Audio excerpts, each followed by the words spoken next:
Ang mabuting balita ng Panginoon, ayon kay San Lucas.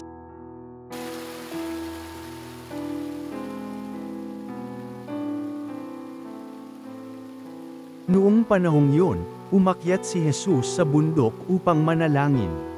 Isinama niya sina Pedro, Juan at Santiago. Samantalang siya'y nananalangin, nagbago ang anyo ng kanyang mukha, nagniningning ang kanyang kasuotan na naging puting-puti.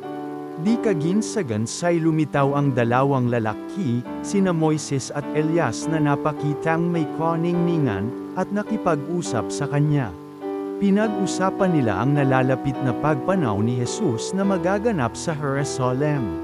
Tulog na tulog si Pedro at ang kanyang mga kasama, ngunit sila'y biglang nagising at nakita nila si Jesus na nagniningning at dalawang lalaking nakatayo sa tabi niya.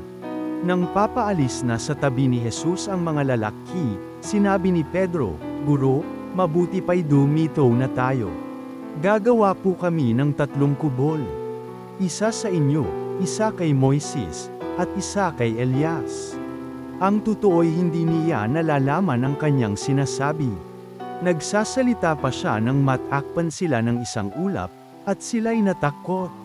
At may isang tinig mula sa alapaap na nagsabi, "Ito ang aking anak, ang aking hinirang. Siya ang inyong pakinggan." Nang tumigil ang tinig, nakita nilang nag-iisa na si Jesus. At hindi muna sinabi ng mga alagad kanino man ang kanilang nakita. Ang mabuting balita ng Panginoon.